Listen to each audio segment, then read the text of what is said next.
جو بیمار انسان فجر اور عصر کے وقت یہ دو صورتیں پڑھتا ہے، اللہ اس کی بیماری سے اسے شفا دے دیتا ہے۔ ناظرین، اسلامی روایت کے مطابق فجر اور عصر کے اوقات بہت ہی مبارک اور خاص ہیں۔ یہ وہ اوقات ہیں جب اللہ تعالیٰ کی رحمتیں اور برکتیں خاص طور سے نازل ہوتی ہیں۔ بسم اللہ الرحمن الرحیم۔ ناظرین اکرام، فجر کے وقت اللہ تعالیٰ کی رحمتیں اور برکتیں زمین پر نازل ہوتی ہیں۔ حضرت ابو ہریرہ رضی اللہ تعالیٰ عنہ سے مروی ہے، رسول اللہ صلی اللہ علیہ وسلم نے فرمایا، جو شخص فجر اور عصر کے وقت اللہ کے ذکر میں مشغول ہوتا ہے، اللہ تعالیٰ اسے جنت میں جگہ دیتا ہے۔ عصر کے وقت بھی اللہ تعالیٰ کی رحمت کا دروازہ کھلتا ہے اور یہ دعاؤں کی قبولیت کا خاص وقت سمجھا جاتا ہے۔ اس وقت میں انسان کی دعائیں زیادہ قبول ہوتی ہیں۔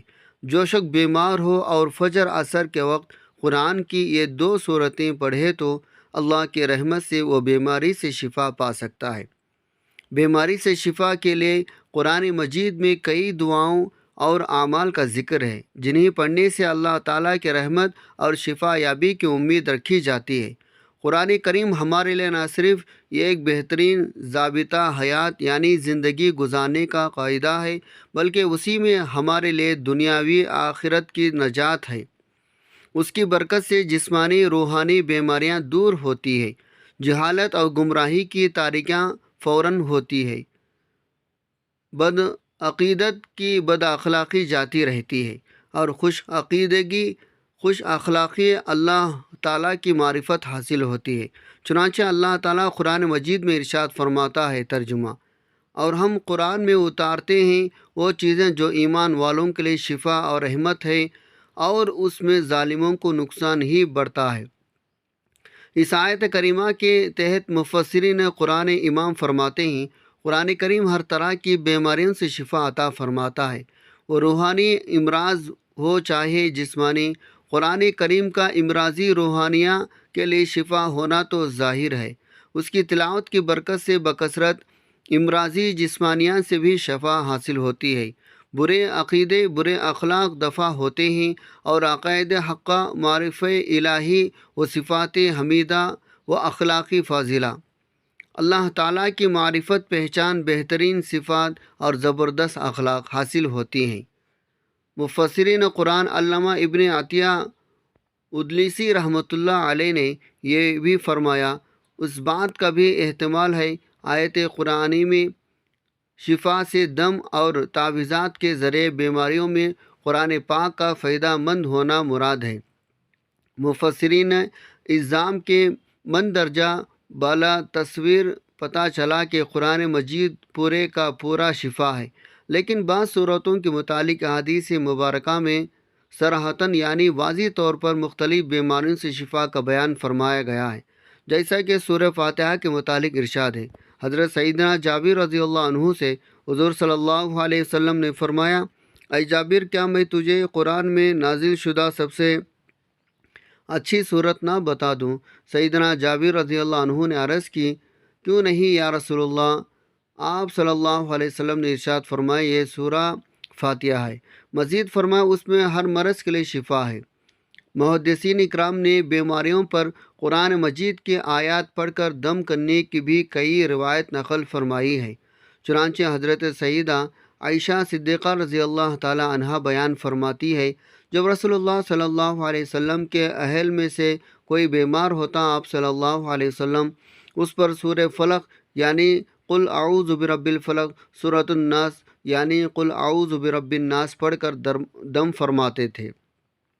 حضرت سیدنا ابو سعید خدری رضی اللہ تعالیٰ عنہ بیان فرماتے ہیں، ایک بار چند صحابہ اکرام سفر میں تھے، ان کا گزر عربوں کی یہ قبیلے کے پاس سے ہوا۔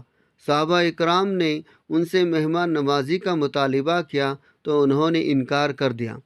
اس قبیلے کے سردار کو بچھو نے ڈھس لیا تھا۔ قبیلے والوں نے اس کی صحت کے لیے بڑے جتن کیے، لیکن کسی چیز سے فائدہ نہ ہوا۔ پھر ان میں سے کسی نے کہا، تم اس صحابہ اکرام کی جماعت کے پاس جاؤ، ہو سکتا ہے ان کے پاس کوئی نفع بخش چیز ہو۔ اور صحابہ اکرام کے پاس آئے اور عرض کرنے لگے، ہمارے سردار کو بچھو نے ڈھس لیا ہے، ہم نے اس کی صحت یابی کے لیے ہر قسم کی کوشش کر لی ہے مگر کسی چیز سے فائدہ نہیں ہوا۔ کیا آپ میں سے کسی کے پاس کوئی ایسی چیز ہے؟ ایک صحابی رضی اللہ تعالیٰ عنہ نے فرمایا، ہاں اللہ کے قسم میں دم کرتا ہوں، لیکن ہم نے تم سے مہمانی طلب کی تو تم نے انکار کر دیا تھا، لہٰذا اب میں اس وقت تک تمہارے سردار کو دم نہیں کروں گا جب تک تم مجھ سے اس کی جرات نہ مقرر کر لو۔ اس پر انہوں نے بکریوں کی ایک معین تعداد پر صلح کر لی۔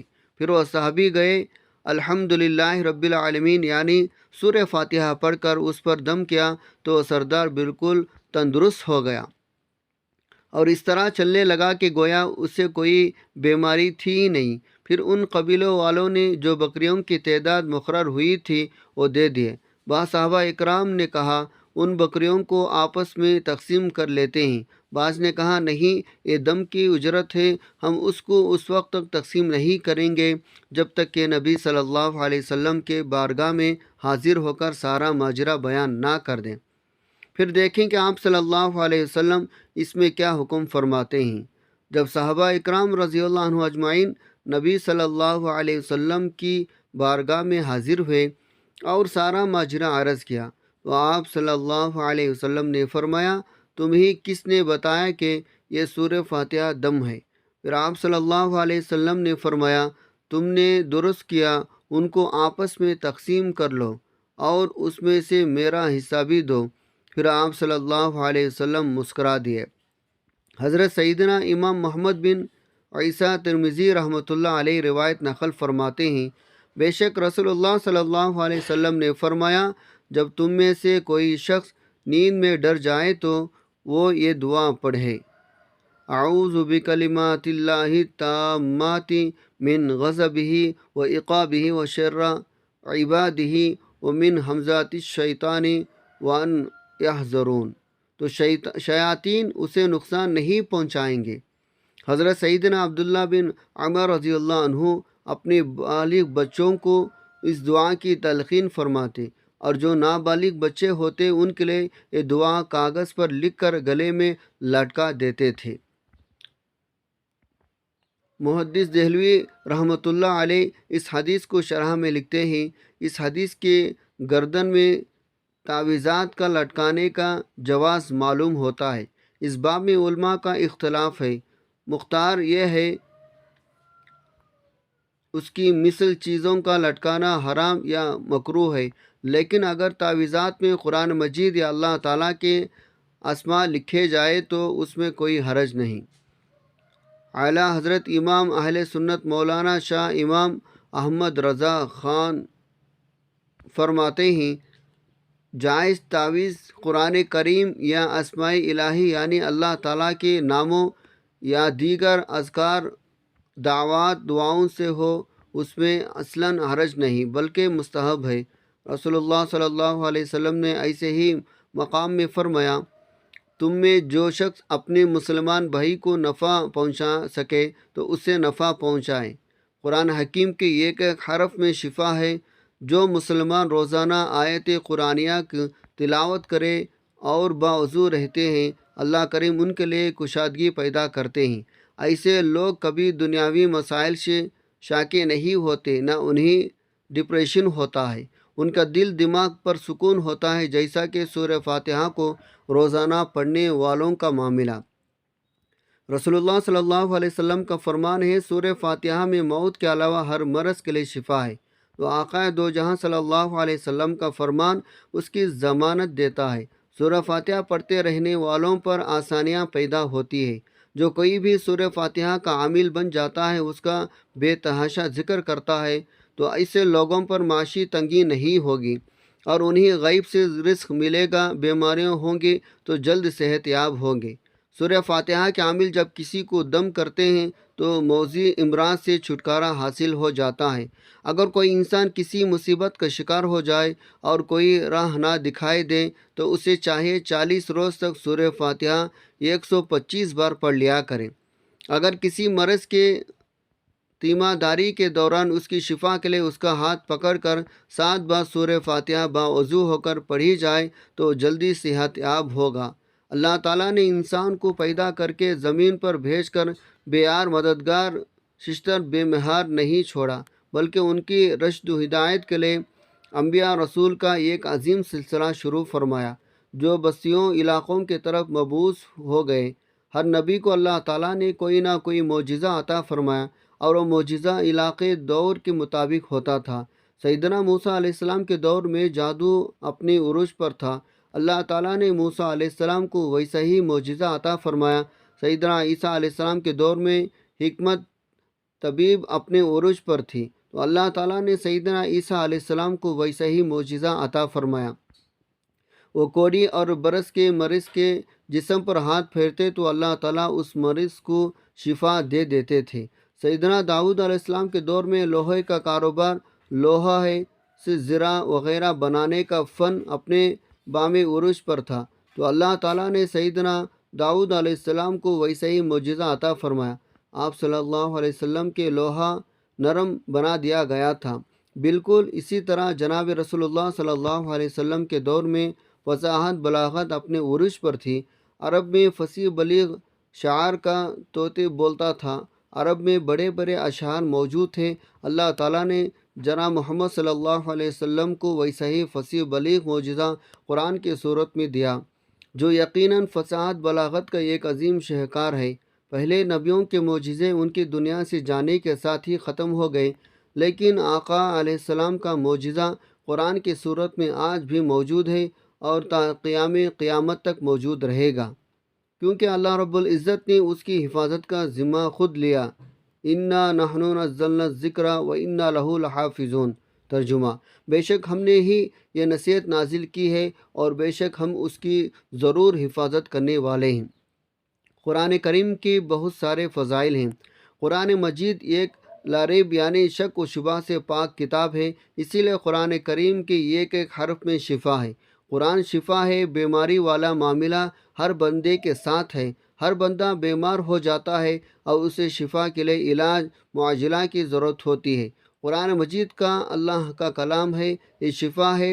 اللہ تعالیٰ فرماتا ہے، جس کا ترجمہ: اور ہم قرآن میں سے تھوڑا تھوڑا نازل کرتے ہیں جو ایمان والوں کے لیے سراسر شفا اور رحمت ہے، اور وہ ظالموں کے خسارے کے سوا کسی چیز میں زیادہ نہیں کرتا۔ اس آیت کے تحت مولانا عبدالسلام بھٹوی رحمۃ اللہ علیہ لکھتے ہیں، اگرچہ اس آیت میں شفا سے اولین مراد روحانی شفا یعنی کفر، نفاق، شکوک، شبہات اور جہل سے شفا ہے، مگر اس کے احکام پر عمل کرنے سے انسان جسمانی بیماریوں سے بھی شفا ہوتا ہے اور ان سے محفوظ بھی رہتا ہے۔ اس کے علاوہ احادیث صحیح سے ثابت ہے، قرآن دم کے لیے پڑھا جائے تو اس سے مسلم و کافر دونوں کی جسمانی بیماریاں دور ہوتی ہے۔ اللہ سبحانہ تعالیٰ قرآن پاک میں یوں ارشاد فرماتا ہے، اے لوگوں، بے شک تمہارے پاس تمہارے رب کے طرف سے عظیم نصیحت اور اس کے لیے سراسر شفا جو سینوں میں ہے، اور ایمان والوں کے لیے سراسر ہدایت اور رحمت ہے۔ ایک اور مقام پر اس طرح ارشاد ہے۔ ترجمہ: اے نبی صلی اللہ علیہ وسلم کہہ دیجئے، یہ قرآن ان لوگوں کے لیے جو ایمان لائے ہدایت اور شفا ہے۔ فجر اور عصر کے اوقات میں کچھ مخصوص صورتوں کا پڑھنا خاص سمجھا جاتا ہے، اور ان میں سے دو صورتیں سورۃ الفاتحہ اور سورۃ الاخلاص بہت اہم ہیں۔ اگر کوئی شخص بیمار ہے تو اس بیماری سے نجات کے لیے سورہ فاتحہ اور سورہ اخلاص کو فجر اور عصر کے اوقات میں پڑھیں۔ دونوں صورتوں کو 5 سے 7 بار پڑھنا فائدہ ہے۔ اول آخر میں اتنا ہی درود پاک پڑھے جتنا تعداد میں یہ صورتیں پڑھنی ہو۔ اللہ تعالیٰ کے قرآن میں ذکر کیا گیا، وہ اپنے بندوں کی دعاؤں کا جواب دیتا ہے۔ اگر کوئی شخص فجر و عصر کے اوقات میں صحیح نیت کے ساتھ سورہ فاتحہ، سورہ اخلاص پڑھ کر اللہ سے شفا کی دعا کرے تو اللہ تعالیٰ اس کو بیماریوں سے شفا دے دیتا ہے۔ قرآن پاک کی یہ دونوں صورتیں یعنی سورہ فاتحہ اور سورہ اخلاص نہایت ہی فضائل اہمیت کے حامل صورتیں ہیں۔ ہر مسلمان کو ان دونوں صورتوں سے استفادہ حاصل کرنا چاہیے اور ان دونوں صورتوں کو اپنی زندگی میں ضرور شامل کرنا چاہیے۔ اس کے علاوہ جو لوگ اٹھتے بیٹھتے چلتے پھرتے سورہ اخلاص کا ورد کرتے ہی رہتے ہیں، تو ان کے لیے بھی خصوصی انعامات کا ذکر کیا جاتا ہے۔ احادیث نبوی صلی اللہ علیہ وسلم سے معلوم ہوتا ہے سورہ اخلاص کا زیادہ سے زیادہ ورد انسان کی دنیاوی اخروی تمام ضرورتوں کے لیے کافی ہے۔ لہٰذا ناظرین اکرام، ان دو صورتوں کو ضرور بالضرور اپنے روزمرہ کی زندگی میں شامل کر لیں اور ان سے جس قدر ممکن ہو فائدہ حاصل کر لیں۔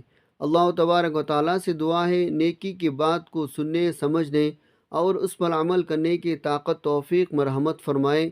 میرا سنانا اور آپ کا سننا اپنے پاک بارگاہ الہی میں قبول و منظور فرمائے، آمین یا رب العالمین۔ ناظرین اکرام، آخر میں درخواست ہے میرے آج کی اس ویڈیو کو لائک شیئر کر دیجئے اور میرے اس چینل کو سبسکرائب کر لیجئے۔ جزاک اللہ خیرن کثیرہ۔ اللہ ہم سب کا حامی و ناصر ہو۔